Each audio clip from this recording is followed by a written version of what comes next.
ان الحمد للہ نحمده ونستعینه ونستغفره ونعوذ باللہ من شرور انفسنا ومن سیئات اعمالنا من يهده اللہ فلا مضل له ومن يضلل فلا هادی له واشهد ان لا الہ الا اللہ واشهد ان محمدا عبده ورسوله اما بعد فان خیر الحدیث کتاب اللہ وخیر الہدی ہدی محمد صلی اللہ علیہ وسلم وشر الامور محدثاتها وكل محدثة بدعة وكل بدعة ضلالة وكل ضلالة في النار قال الله تعالى في محكم تنزيله الذين آمنوا وَلَمْ يَلْبِسُوا إِيمَانَهُمْ بِالظُّلْمِ أُولَئِكَ لَهُمُ الْأَمْنُ وَهُمْ مُهْتَدُونَ۔ محترم بھائیو، عزیز بزرگوں اور دوستو، قریباً 24 کے قریب ایسے صحابہ اکرام رضی اللہ تعالی عنہم ہیں جنہیں نبی کریم علیہ الصلاۃ والسلام کے ساتھ سواری پہ بیٹھنے کا شرف حاصل ہوا ہے۔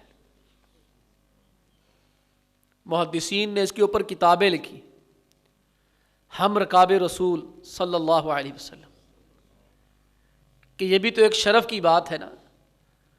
1,24,000 میں سے صرف 24 ہیں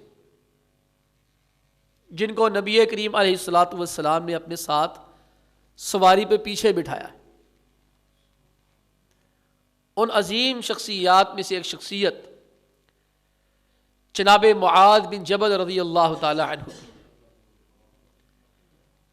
یہ فرماتے ہیں کہ میں نبی کریم علیہ الصلاۃ والسلام کے ساتھ جا رہا تھا، ہم گدھے پہ بیٹھے تھے۔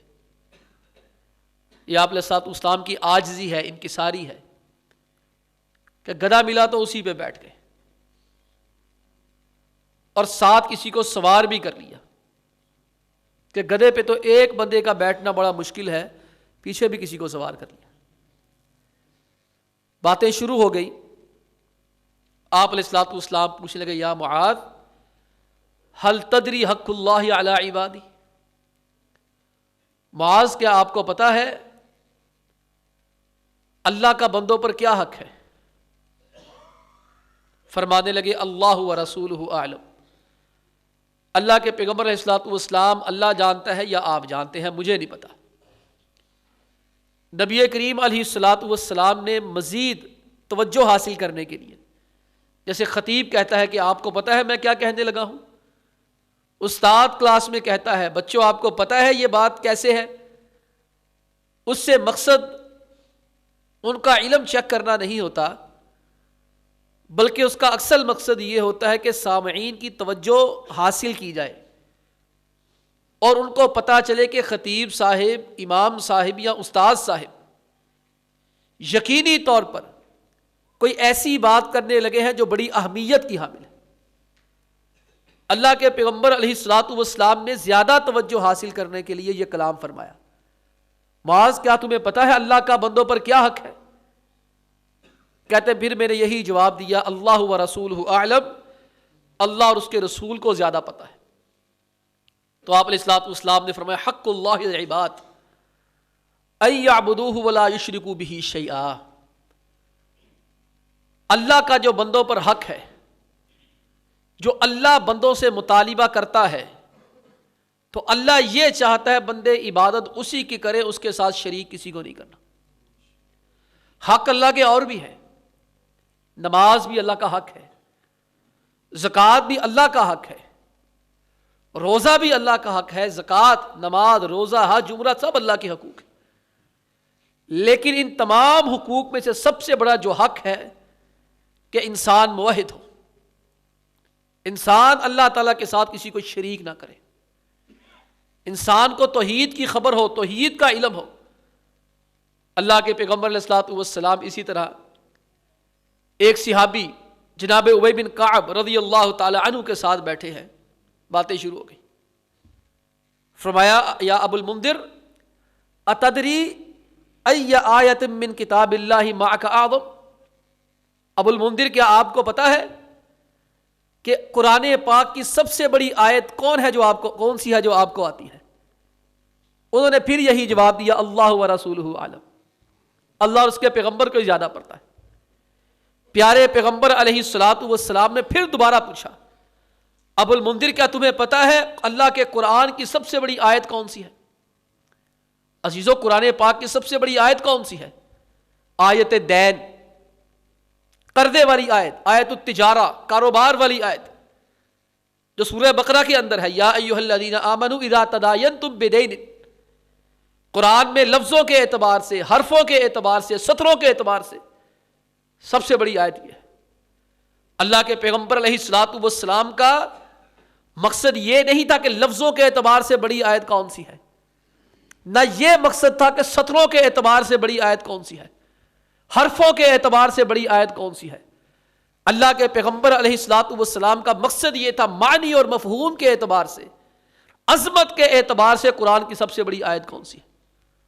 جب آقا علیہ الصلوۃ والسلام نے دوسری مرتبہ پوچھا، ابی بن کعب فرماتے میں نے کہا اللہ لا الہ الا هو الحی القیوم، آیت الکرسی۔ اللہ کے پیغمبر علیہ الصلوۃ والسلام قرآن پاک کی سب سے بڑی آیت آیت الکرسی ہے، حالانکہ 3-4 لائنیں ہیں۔ کہتے ہیں اللہ کے نبی علیہ الصلوۃ والسلام نے سینے پہ ہاتھ مارا، مبارکباد دی، شاباش دی، اور کہا لیہنک العلم یا ابا المنذر، ابو المنذر مبارک ہو، اللہ نے تجھے علم عطا کر دیا ہے۔ اور اس کے اندر کیا ایسی بات ہے؟ یہ قرآن کی سب سے بڑی آیت کیسے بن گئی؟ چھوٹے ہونے کی وجہ سے۔ کبھی آپ نے غور کیا اللہ کے حبیب علیہ الصلوۃ والسلام صحابہ کو کہتے ہیں صحابہ کیا تم رات کو بستر پر سونے جاؤ تو 10 پارے پڑھ کے نہیں سو سکتے؟ صحابہ نے کہا اللہ کے نبی علیہ الصلوۃ والسلام ہم بستر پہ سوتے وقت 10 پارے کیسے پڑھیں، ہمیں کون سا زبانی آتے ہوں گے؟ فرمایا اللہ کے بندو سورت اخلاص یہ 10 پاروں کے برابر اللہ اس کا ثواب دیتا ہے۔ کیا وجہ ہے ان دونوں چیزوں میں کہ 2 لائنوں کی سورت 10 پاروں کے برابر، اور ایک چھوٹی سی سورت پورے قرآن کی آیت، پورے قرآن کی سب سے عظیم الشان آیت ہے۔ اللہ کے بندو آیت الکرسی سورت اخلاص اللہ تعالیٰ کی وحدانیت کے اوپر مبنی ہے۔ یہ آیت الکرسی پورے قرآن کی واحد آیت ہے جس میں اللہ تعالیٰ کا 17 دفعہ ذکر آتا ہے۔ قرآن کی بڑی سے بڑی آیت آپ دیکھ لیں، کسی بھی آیت کے اندر اللہ سبحانہ و تعالیٰ کا اتنا شاندار تعارف نہیں ہے۔ کسی بھی آیت کے اندر اللہ کی ذات کا، اللہ کی صفات کا، اللہ کی وحدانیت کا، اللہ کی عظمت کا، اللہ کی کبریائی کا اور اللہ کی جبروت اور ملکوت کا کہیں بھی کسی آیت میں ایسا ذکر نہیں ملتا۔ آپ میرے ساتھ گنتی کریں کس طرح اس آیت میں اللہ سبحانہ و تعالیٰ کا ذکر ہے۔ اللہ، ایک اللہ کا لفظ آ گیا، اللہ لا الہ الا هو الحی القیوم۔ اللہ کہا تو ایک دفعہ اللہ کا ذکر آ گیا، الہ کہا تو دوسری مرتبہ اللہ کا ذکر آ گیا، الحی القیوم یہ 4 دفعہ اللہ کا ذکر ہو گیا، لا تاخذہ اس کو نہیں آتی یہ 5ویں مرتبہ اللہ کا ذکر ہو گیا، لہ ما فی السماوات و ما فی الارض یہ 6ٹھی مرتبہ اللہ کا ذکر ہوگا، زمین و آسمان کی بادشاہت اسی کی ہے۔ من ذا الذی یشفع عندہ الا باذنہ، کس میں یہ مجال ہے کہ اس کے قریب اس کی اجازت کے بغیر کوئی سفارش کر سکے؟ 7ویں مرتبہ اللہ کا ذکر آ گیا، یعلم ما بین ایدیہم وما خلفہم وہ جو لوگوں کے آگے پیچھے ہر چیز کو جانتا ہے۔ 8ویں مرتبہ اللہ کا ذکر آ گیا، ولا یحیطون بشیء من علمہ اس کے علم کا احاطہ کوئی نہیں کر سکتا۔ 9ویں دفعہ اللہ کا ذکر آ گیا، الا بما شاء ہاں اللہ چاہے تو کسی کو علم عطا کر دے، یہ 10ویں مرتبہ اللہ کا ذکر آ گیا. وسیع کرسیہ السماوات والارض، کرسی آسمان و زمین کو وسیع ہے، آسمان و زمین سے بھی بڑی ہے. یہاں بھی اللہ کا ذکر آ گیا. ولا یؤودہ حفظہما، اور زمین و آسمان کی وہ حفاظت کر رہا ہے. زمین و آسمان کی حفاظت نے کبھی اس کو آج تک تھکایا نہیں، نہ تھکا سکتی ہے. یہ ہو گیا 14 مرتبہ. وہو العلی العظیم، اور وہ بہت بلند و بالا بڑی عظمتوں والا ہے. 3 دفعہ 17 مرتبہ اللہ کا ذکر آ گیا. یہ قرآن پاک کی واحد آیت ہے. یہ سب سے بڑی آیت اس لیے ہے اللہ کے بندو، اس میں اللہ سبحانہ و تعالیٰ کی ذات کا تعارف ہے. اللہ کی ذات کے ساتھ ساتھ اللہ کی عظمتوں کا تعارف ہے. اور میں نے عرض کیا سورہ اخلاص، اس کو پڑھنا یہ کوئی چھوٹی چیز ہے. اللہ تعالیٰ کو جس طرح دیگر قرآن پاک پیارا لگتا ہے، اللہ کو سورہ اخلاص پڑھنا بھی بہت پیارا لگتا ہے. ایک صحابی گئے جہاد کے لیے.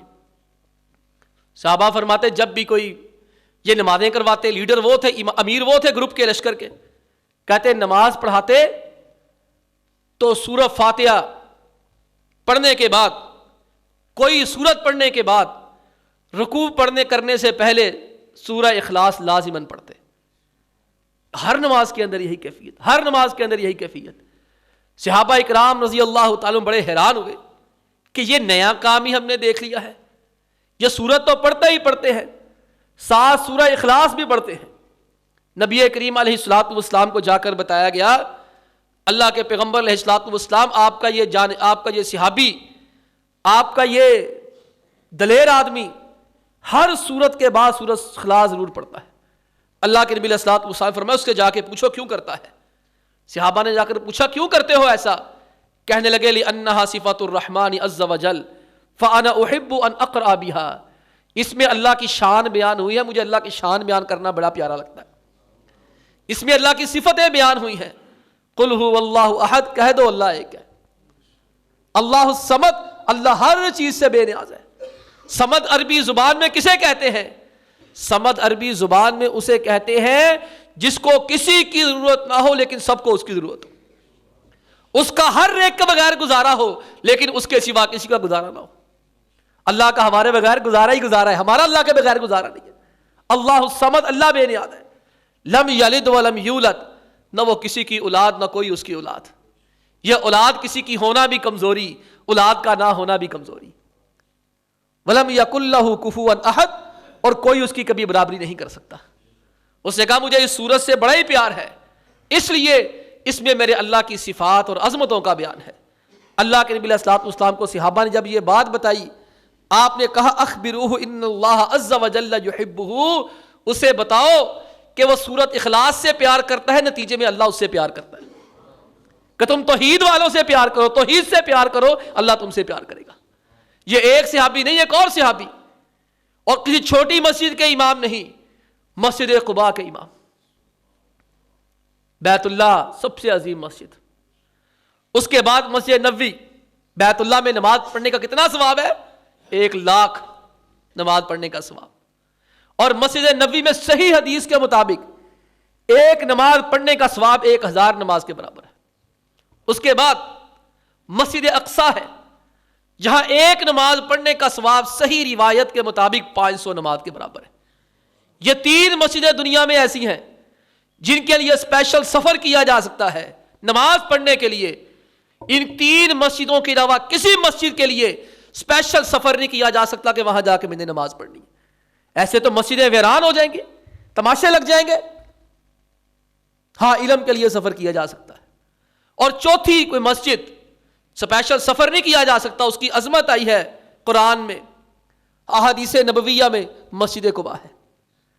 آپ علیہ السلام فرماتے جو بندہ اپنے گھر سے وضو کر کے مسجد قباء میں جا کے کوئی بھی نماز پڑھتا ہے، 2 4 6 8 نفل فرض، اللہ اس کو مکمل عمرے کا ثواب عنایت کرتے ہیں.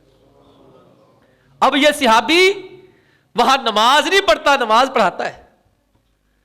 اتنی شان و شوکت ہے امامت کی. یہ تو وہی سمجھتے ہیں نا جن کے دل میں ان لوگوں کی قدر ہے.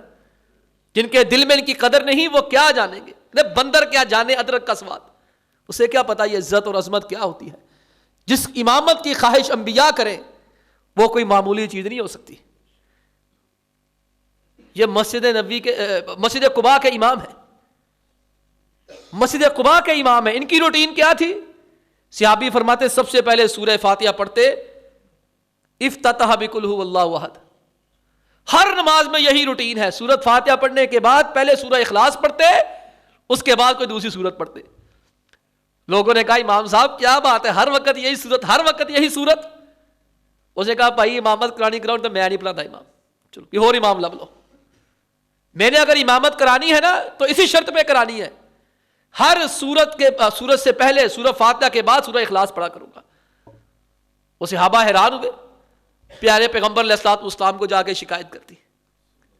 شکایت کرنے میں کوئی حرج نہیں ہے، آپ علیہ الصلوۃ والسلام انتظامیہ تھے، لیکن انتظامیہ کو چاہیے اگر امام کی غلطی ہے تو امام کی اصلاح کرے، اگر مقتدیوں کی غلطی ہے تو مقتدیوں کی اصلاح کرے. اگر غلطی درست ہے تو بالکل صحیح ہے، لیکن اگر ویسے شکایتوں کے انبار ہے کہ آٹا گوندے ہل دیے، پھر کوئی بات قابل قبول نہیں ہونی چاہیے. پیارے پیغمبر علیہ الصلوۃ والسلام نے اس صحابی کو بلا لیا، کہا بھائی تمہارے بارے میں ابھی ہمیں پتا چلا ہے، سب سے پہلے سورہ فاتحہ کے بعد سب سے پہلے اخلاص پڑھتے ہو، پھر آگے کچھ پڑھتے ہو، کیا وجہ ہے؟ کہتے انو احبھا یا رسول اللہ، اللہ کے پیغمبر علیہ الصلوۃ والسلام مجھے سورت سے بڑا ہی پیار ہے. فرمایا ان حبک ایہا ان حبک ادخلک الجنہ، تیری سورہ فاتحہ سے محبت نے اللہ نے تجھے جنت کی عطا کر دی ہے. تو سورہ فاتحہ سے پیار کرتا ہے، بدلے میں اللہ نے تجھے جنت کا داخلہ عطا کر دیا. سورۃ اخلاص، اس سورۃ اخلاص میں کیا ہے؟ اللہ کے بندو توحید ہے. توحید والا بے خوف ہوتا ہے، اس کے دل میں کسی کا ڈر نہیں ہوتا. ابھی ایک بھائی فرما رہے تھے کہ سورہ کہف کا فلسفہ ہی بیان کیا جائے. میں اس وقت سے ذہن کو حرکت دے رہا تھا، الحمدللہ 4 جمعے تیار ہو گئے ہیں سورۃ کہف کے 5-6 منٹ میں. اللہ نے چاہا تو اب 7-8 جمعے اسی کے اوپر لگیں گے، سورۃ کہف کے اوپر اللہ نے توفیق دی تو آرام سے بیٹھ کے سوچوں گا، اکیلا بیٹھ کے کس کس پہلو کو لیا جائے. آپ سورۃ کہف کو پڑھ لیں، اس کا پہلا رکوع پڑھ لیں کہ توحید والوں کی ہمت آپ دیکھیں کو کسی کا ڈر ہی نہیں ہوتا. یہ چند ایک نوجوان تھے، کوئی دور تھا کسی بستی میں، کسی شہر میں، کسی کریا کوچا میں ایک وہابی ہوا کرتا تھا، سب پہ باری ہوتا تھا. اب تو وہابی بھی گلابی ہو گیا، موحد یہ بھی پورے نہیں رہے. اب تو ان کی توحید بھی ڈاواں ڈول ہو گئی ہے، ان کو شرم کرنی چاہیے. یہ اہل حدیث بھی رہ گئے، صرف نماز کے اہل حدیث ہیں. صرف ان کو اتنا پتا ہے نماز میں اہل حدیث بننا ہے، کاروبار میں، سیاست میں، شادی بیاہ میں یہ کوئی اہل حدیث نہیں ہے. یہ کاروبار ہو سب سے زیادہ فراڈی یہ نکل آتے ہیں، شادی بیاہ ہو ناچنے گانے میں سب سے آگے یہ نکلا. کیوں؟ اوسی موحد ہے گیا، تھپا مل گیا گناہ کرندہ. اہل حدیث تو کوئی اور ہی ہوا کرتے تھے. مجھے ایک بزرگ ملے مسجد نبوی میں، جب جوانی کا عالم تھا نا تو جذبات بڑے تازہ ہوتے تھے. 21-22 سال عمر تھی، ہر ایک کے ساتھ پنگے لینے، ہر ایک کے ساتھ چونچے لڑانی. تو پتا چلا کہ مسجد نبوی کے ایک صحن میں فلاں پیر صاحب بیٹھے، پنگا لینے چلے گئے، بحثیں کرنا شروع کر دی. انہوں نے مجھے آخر میں ایک بات کہی میں آج تک بھول نہیں پایا. اس نے کہا بیٹا آپ کون سے وہابی ہیں؟ ہم جس وہابی کو جانتے تھے، جس کو ہم وہابی کہتے تھے نا، وہ غیر اللہ سے مدد نہیں مانگتا تھا، وہ لوگوں سے ادھار نہیں مانگتا تھا، اس کی شلوار ہمیشہ ٹخنوں سے نیچی ہوتی تھی، اس کی داڑھی پوری ہوتی تھی، نگاہیں جھکا کے چلتا تھا، جھوٹ وہ نہیں بولتا تھا، اس کی بچیاں پردہ کرتی تھی، اور اس کے گھر میں ٹی وی VCR نہیں. تو تم کہاں کے اہل حدیث ہو؟ کسی بستی میں ایک ہوتا تھا، لیکن اس اکیلے کے اوپر کسی کا خوف نہیں ہوتا تھا. کس لیے نہیں ہوتا تھا؟ اللہ قرآن میں فرماتے الذین آمنوا، وہ لوگ جو ایمان لے آئے، ولم یلبسوا ایمانہم بظلم، اور اپنے ایمان کے ساتھ شرک نہیں کرتے، اولئک لہم الامن، اللہ فرماتے یہ لوگ بے خوف ہو جاتے ہیں، نڈر ہو جاتے ہیں. بے خطر کود پڑا آتش نمرود میں عشق. ابراہیم علیہ الصلوۃ والسلام کیوں پوری قوم پہ باری تھے؟ محدثین اور شارحین کہتے ہیں یہ کلام کس کا ہے؟ یہ اللہ کا کلام ہے کہ ابراہیم نے کہا تھا. اگر پچھلا رکوع سارا دیکھا جائے تو جناب ابراہیم علیہ الصلوۃ والسلام اکیلے، پوری قوم ایک طرف، جاؤ میں نہیں مانتا کسی کو. قوم ہے تو اس کے سامنے کھڑے ہیں، باپ ہے تو اس کے سامنے کھڑے ہیں، بادشاہ ہے تو اس کے سامنے کھڑے ہیں. توحید بیان ہو رہی ہے، توحید بیان کرتے جا رہے ہیں. آگے جملہ آتا ہے سارے واقعے کے بعد الذین آمنوا ولم یلبسوا ایمانہم بظلم اولئک لہم الامن، کہ جو مشرک نہیں ہوتے ان کے سینوں میں اللہ کے سوا کسی کا ڈر نہیں ہوتا. جو موحد ہوتے اللہ کے سوا کسی سے نہیں ڈرتے. آخر یہ جملہ کس نے کہا تھا؟ کچھ شارحین کا خیال ہے کہ اللہ رب العالمین نے فرمایا ہے. کچھ شارحین کہتے ہیں کہ اللہ تعالیٰ نے یہ جناب ابراہیم علیہ السلام کا قول نقل کر دیا ہے عربی زبان کے اندر. جو مرضی ہو، حقیقت پہ بات یہی مبنی ہے، جو اللہ سے ڈرتے ہیں، موحد ہوتے ہیں، ان کے دلوں کے اندر غیر اللہ کا خوف نہیں ہوتا. آپ دیکھیں گے جو موحد ہوتے ہیں ان پہ جلدی جادو اثر نہیں کرتا، بلکہ بعض موحدین کی وہابیوں کی توحید اتنی پکی ہوتی ہے وہ جادو نہیں مان نہیں، اتنی توحید آ جاتی ہے. حالانکہ یہ ہے، لیکن کئی اہل حدیث آپ کو مل جائے گا نہیں ہمیں جادو شادو کچھ نہیں ہوتا ہے. لیکن اس کا سب سے زیادہ جو شکار ہوتا ہے وہ مشرک آدمی ہوتا ہے. صحابہ اکرام رضی اللہ تعالی عنہم بت توڑنے کے لیے گئے. بت سے آواز آئی، بتوں کے اندر جن بیٹھے ہوتے تھے، شیطان بیٹھے ہوتے تھے. جیسے آج قبروں سے آوازیں آتی ہیں تو ڈر جاتے ہو، تمہارے گھر کے اندر پتھر گرتے ہیں تو ڈر جاتے ہو، تمہارے گھر سے استری گر جاتی ہے تو ڈر جاتے ہو، تمہارے بچے بیمار ہوتے ہیں تو کالا ہو گیا، چٹا ہو گیا، نیلا ہو گیا، پیلا ہو گیا، بھاگتے ہو درباروں کی طرف، مزاروں کی طرف، فقیروں کی طرف، پیروں کی طرف. عقیدہ بھی گیا، عزت بھی گئی، پیسہ بھی گیا، مال بھی گیا. اگر یہی توحید دل میں پکی ہو کہ اللہ کے حکم کے بغیر مجھے کوئی نقصان نہیں پہنچا سکتا، اللہ کی قسم ان کی دکانیں بند ہو جائیں، ان کے سارے چکر بند ہو جائیں.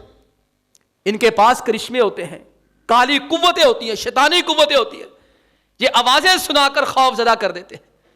صحابہ اکرام رضی اللہ تعالی عنہ بت توڑنے کے لیے گئے. بت کے اندر سے خوفناک آواز آئی، صحابی نے ٹھوک کے کلہاڑا مار کے اس کی گردن توڑ دی.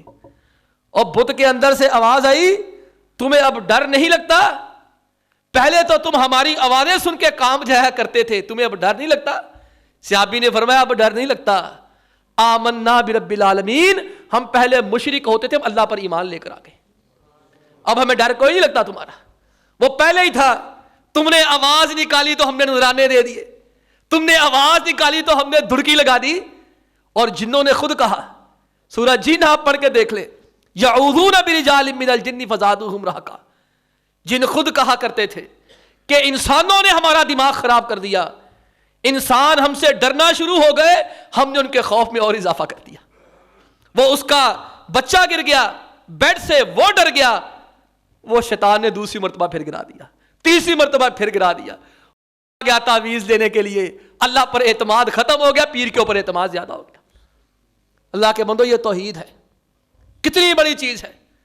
پیارے پیغمبر علیہ الصلوۃ والسلام فرماتے ہیں میری امت کا ایک آدمی، میری امت کا ایک آدمی رہے گا، علی رؤوس الخلائق، پوری دنیا ایک طرف ہوگی، اللہ میری امت کے اس آدمی کو دنیا کے سامنے کھڑا کرے گا، اللہ پوری دنیا کے سامنے اس کا حساب لیں گے. اب اللہ کا حساب لے لے تو بڑا مشکل کام ہے، لیکن اگر اللہ معاف کر دے تو اس کے لیے کون سا مشکل ہے. اللہ سبحانہ و تعالی اس کے گناہ سامنے لے کر آئیں گے. پیارے پیغمبر علیہ الصلوۃ والسلام فرماتے اس کے گناہوں کے 99 رجسٹرڈ ہوں گے، 1-2 نہیں. اتنا گناہ گار ہے کہ 99 کھاتے ہوں گے اس کے گناہوں کے، اور ہر کھاتا، ہر رجسٹرڈ تحد نگاہ پھیلا ہوگا، زمین سے شروع ہوگا آسمان تک ہوگا، اتنی لینتھ ہوگی اس کی کہ کاپیوں کے صفحے اتنے ہوں گے آسمان سے لے کے زمین تک، اور 1-2 نہیں 99 رجسٹرڈ ہوں گے. اللہ تعالیٰ اس سے پوچھیں گے اظلمک کتبتی الحافظون، ہاں بھائی میرے محافظوں نے، لکھنے والوں نے کبھی تجھ پہ زیادتی تو نہیں کی؟ کہ لا یا ربی، نہیں پروردگار میں ہوں بدکار سیاکار، میں بہت برا ہوں. اللہ پوچھیں گے افلک عذر، کیا کوئی تیرا عذر ہے؟ یا اللہ کوئی عذر نہیں، بدکار ہوں، سیاکار ہوں. اللہ پوچھیں گے کوئی نیکی؟ یا اللہ نیکی بھی پلے کا کھنی. وہ کہتے ہیں نا پنجابی میں، جے ویکھاں عملہ ولے کچھ نہیں میرے پلے، جے ویکھاں تیری رحمت ولے بلے بلے بلے. وہ جنابے والا بندہ کھڑا ہے، گناہ ہی گناہ ہے. اللہ کہیں گے کوئی نیکی؟ کہ یا اللہ کبھی اچھا کام کیا ہی نہیں ہے. اللہ فرمائیں گے نہیں، بلا ان لک عندنا حسنہ، نہیں یار ایک نیکی تو کی تھی، ہمارے پاس تیری ایک نیکی ہے. فتخرج بطاقہ، ایک چھوٹی سی پرچی نکالی جائے گی، ایسا کاغذ، ٹکڑا کاغذ کا، وہ کہے گا یا اللہ یہ کیا میرے کام آئے گا، یہ کیا میرے کام آئے گا، اتنے گناہوں کے دفتر ہیں 99 اور ایک چھوٹی سی پرچی۔ اللہ کے نبی علیہ الصلوۃ والسلام فرماتے ہیں اس بطاقے کے اوپر کیا لکھا ہوگا، اشہد ان لا الہ الا اللہ و اشہد ان محمد عبدہ و رسولہ۔ دنیا جہاں کے گناہ کیے ہوں گے اس ظالم نے، اس برے آدمی نے، لیکن اللہ کے سوا کسی کے در پہ سر نہ جھکایا ہوگا، کسی سے منتیں نہیں مرادیں نہیں مانی ہوگی، کسی سے اولادیں نہیں مانگی ہوگی، کسی کے سامنے گڑ گڑایا نہیں ہوگا، حرام تو بہت دور کی بات ہے، جائز چیز بھی کسی سے مانگی نہیں ہوگی۔ توحید تو یہ ہے خدا حشر میں کہہ دے یہ بندہ دو عالم سے خفا میرے لیے تھا۔ پوری دنیا ایک طرف ہو، اہل توحید ایک طرف ہوتے، کوئی مشکل بھی نہیں ہے، بیان میں نقطہ توحیدات ہو سکتا ہے، تیرے دماغ میں بت خانہ ہو تو کیا کہیے، خودی کا سر نہا لا الہ الا اللہ۔ اقبال کو پڑھ کے دیکھے اس نے کیا توحید اور توحید کا فلسفہ بیان کیا ہے۔ اگرچہ بت ہے جماعت کی آستینوں میں، مجھے ہے حکم اذان لا الہ الا اللہ۔ یہ نغمہ فصل و گلو لالا کا نہیں پابند، بہار ہو کے خزاں لا الہ الا اللہ۔ اللہ کہتا ہے، اقبال کہتا ہے اللہ کی توحید یہ گرمی سردی کی کوئی محتاج نہیں ہے، تم نہ ہوگے تو کوئی اور ہو جائے گا۔ تمہارے پتھر دلوں میں توحید کی کرنیں پڑیں گی، توحید کے چشمے جاری نہیں ہوں گے، اللہ کسی عیسائی کے گھر کے اندر موحد پیدا کر دے گا۔ اللہ تو اپنے دین کا کام لے گا، تم اپنی فکر کرو۔ پیارے پیغمبر علیہ السلام فرماتے ایک کاغذ کا چھوٹا سا ٹکڑا، اس کے اوپر توحید والا جملہ لکھا کہ اللہ کے سوا میں کسی کی عبادت نہیں کرتا۔ فرمایا 99 دفتر اور زمین و آسمان 14 طبق ایک پلڑے میں اللہ رکھ دے گا، اور ایک پلڑے میں چھوٹا سا ٹکڑا رکھے گا، سارے دفتر جھک جائیں گے، وہ پلڑا بھاری ہو جائے گا۔ کس لیے بھاری ہو جائے گا؟ اس لیے کہ توحید ہوگی اس میں۔ آج ہم دیکھیں ہمارے اس ملک کے اندر ہمارے لوگوں کو شرک پر مبنی اشعار سنا کے گمراہ کیا جاتا ہے، نعتیں سنا کر گمراہ کیا جاتا ہے، اور قوالیاں سنا کے گمراہ کیا جاتا ہے۔ عزیزو ہوش کے ناخن لو، ان چیزوں سے بچو۔ ان اللہ لا یغفر ان یشرک بہ ویغفر ما دون ذلک لمن یشاء۔ اللہ ہر گناہ معاف کر دے گا، اللہ شرک معاف نہیں کرے گا۔ شوہر اپنی بیوی کا ہر گناہ معاف کر دیتا ہے، کسی غیر کے ساتھ کبھی آئے تو معاف کبھی نہیں کرتا۔ غیرت مند ہو، سالن میں نمک آگے پیچھے ہو جائے، ماں باپ کے ساتھ لڑائی جھگڑے کر لے، بچوں کی غلط کٹائی پٹائی کر دے، ایسا برباد کر دے، وہ سارے گناہ معاف کر دے گا، لیکن اس کے ساتھ بھی شرک کرو گے تو معاف نہیں کرے گا۔ اور میری یہ سیٹ اور میری گدی ہے، میں یہاں کسی کی شراکت گوارا نہیں کرتا۔ قاری صاحب کا یہ مصلح ہے، قاری صاحب شراکت گوارا نہیں کرتے۔ آپ کی دکانوں پہ آپ کی سیٹیں ہیں، آپ شراکت گوارا نہیں کرتے، میرا رب شرکت کیسے گوارا کر لے؟ آپ تو اپنے بچوں کو ساتھ نہیں بٹھاتے، ان پہ ان کی شراکت داری نہیں لے کے آتے، میرا رب جو غیرت مند ہے وہ شراکت کیسے برداشت کرے؟ ہم نے جملے بنا دیے، احمد احد فرق نہ کوئی، میم لبا دوڑ کے آیا، وہی جو عرش پہ مستوی تھا خدا ہو کر اتر پڑا مدینے میں مصطفیٰ ہو کر۔ کتنی غلط بات ہے، کتنی غلط بات ہے۔ اگر کوئی باغ وابی ہو گیا، گستاخ ہو گیا، اللہ سے بڑھ کر کسی کی گستاخی کیا ہو سکتی ہے؟ چاچڑ وانگ مدینہ رسے کوٹ مٹن بیت اللہ، ظاہر دے وچ پیر فریدن باطن دے وچ اللہ۔ انا للہ و انا راجعون۔ کبھی سوچا دستگیر کیوں کہتے ہیں؟ دستگیر کسے کہا جاتا ہے؟ جو ہاتھ تھام لے۔ نقل کفر کفر نہ باشد، کسی پہ تنقید نہیں، کسی کی تدلیل نہیں، اصلاح کرنا مقصود ہے۔ اللہ کرے یہ بات دل سے کر رہا ہوں آپ کے دل کے اندر اتر جائے، اللہ ہمارے عقیدوں کی اصلاح کر دے۔ جس روز ہمارے عقیدوں کی اصلاح ہو گئی، اللہ کی قسم ہمارے گھر پہ اللہ کی رحمتوں کا برکتوں کا نزول ہونا شروع ہو جائے، یہ سب شیطانی چالیں ختم ہو جائے گی جب اللہ پر بھروسہ ہو جائے گا۔ دستگیر کرنا ہاتھ تھامنے والا، کفریہ باتیں کر رہا ہوں سمجھانے کے لیے، کفر نقل کرنا کفر نہیں ہوتا۔ لکھنے والوں نے کتابوں میں لکھا، اللہ سبحانہ و تعالی آسمانوں کی سیر کر رہے تھے، ساتھ غوث العظم دستگیر بھی تھے، اللہ سبحانہ و تعالی گر پڑے، آسمان سے گرنے لگے، غوث اعظم نے ہاتھ پکڑ کے اللہ کو بچا لیا۔ اللہ فرماتے ہیں آسمانوں کی ہمت نہیں پڑتی کہ اپنا وجود برقرار رکھے، زمین کا حوصلہ نہیں پڑتا اپنا وجود برقرار رکھے کہ اللہ کے ساتھ شرک ہونا شروع ہو گیا۔ اور مولانا حالی نے کیا کہا تھا؟ کرے غیر گر بت کی پوجا تو کافر، کرے غیر گر بت کی پوجا تو کافر، جو ٹھہرائے بیٹا خدا کا تو کافر، جھکے آگ پر بہر سجدہ تو کافر، کواکب میں مانے کرشمہ تو کافر، مگر مومنوں پر کشادہ ہے راہ، پرستش کریں شوق سے جس کی چاہے، مگر مومنوں پر کشادہ ہے راہ، پرستش کریں شوق سے جس کی چاہے، نبی کو چاہے خدا کر دکھائیں۔ یہ اور کیا ہے؟ خدا کے پلڑے میں وحدت کے سوا رکھا کیا ہے؟ جو کچھ لینا ہوگا جا کے لے لیں گے محمد کے شہر میں۔ یہی قوالیاں لگاتے ہو نا اپنی دکانوں پہ کہ خدا کے پلڑے میں وحدت کے سوا رکھا ہی کیا ہے؟ مگر مومنوں پر کشادہ ہے راہ، پرستش کریں شوق سے جس کی چاہے، نبی کو چاہے خدا کر دکھائیں، اماموں کا رتبہ نبی سے بڑھائیں، مزاروں پہ دن رات نظریں چڑھائیں، شہیدوں سے جا جا کے مانگے دعائیں، نہ توحید میں کچھ خلل اس سے آئے، نہ اسلام بگڑے نہ ایمان جائے۔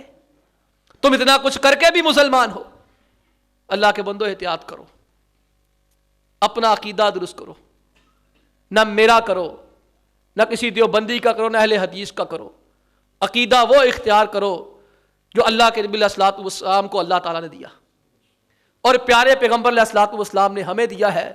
اللہ سے دعا ہے کہ اللہ تعالیٰ ہمیں یہی عقیدے پہ زندہ رکھے، اللہ ہمیں اسی عقیدے پہ موت عطا فرمائے، اور اللہ تعالیٰ ہمیں اسی عقیدے پہ زندہ کر کے نبی کریم علیہ الصلوۃ والسلام کا ساتھ نصیب فرمائے۔ وآخر دعوانا ان الحمد للہ رب العالمین۔